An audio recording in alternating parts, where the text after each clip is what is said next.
Hey, what's up mga ka-adventure? Mayroon nga tayong na-discovering taniman ng ubas dito sa Pangasinan. Kaya naman agad-agad natin tong pinuntahan. Kaya tara mga ka-adventure at ako inyong samahan.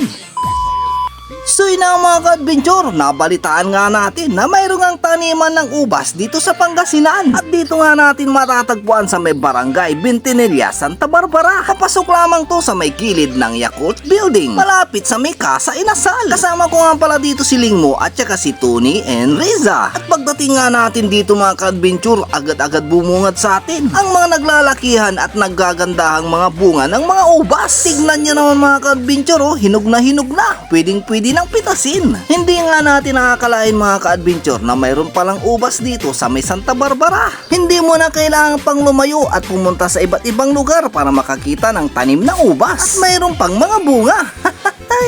Hey, what's up mga ka-adventure? Andito nga tayo na sa may taniman ng ubas dito sa may barangay Bentinilla, Santa Barbara, Pangasinan, dito sa may Zone 5. So tignan nyo naman mga ka-adventure, hindi mo na kailangan pang lumayo, pumunta ng Elio, Ilocos at iba't ibang lugar para makakita ng mga fresh na tanim na ubas. Dito lang sa may Santa Barbara, mayroon na. At iba't ibang variety ng mga ubas ang pwede nating makita dito. May kulay itim, may pink, may green, yellow at marami pang iba. At ang kagandahan dito, kung gusto mo magtanim ng sarili mong tanim na ubas, pwede ka makabili ng mga iba't ibang seedlings dito. Napakalapit lang mga ka-adventure, kaya tara, pumasyal na rin kayo dito. So yun ang mga ka-adventure, pinayagan nga tayo ng may-ari na manguha at pumitas ng bunga ng kanilang tanim na ubas.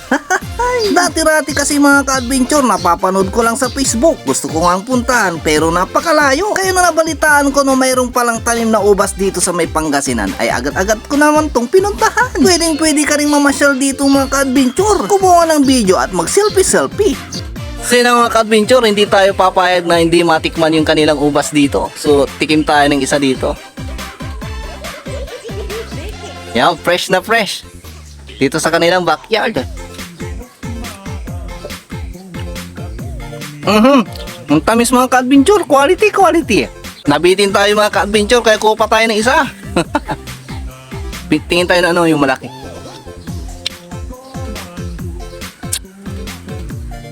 Yan. You know?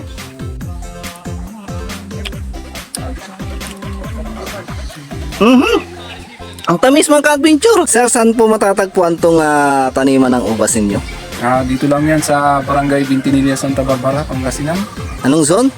Zone 5. Ano yung mga variety ng inyong mga ubas dito? Iba't ibang klaseng variety na nakatanim dito. Tulad dito, Baikonur variety, Black Hamburg variety, Brazilian variety, at marami pang iba. May green pa, no? Oo, may green pa. So pwede sila makabili dito ng mga seedlings para kung sakaling maisip nila magtanim din sa kanilang bakuran? Meron. May available seedlings tayo. Iba't ibang variety din.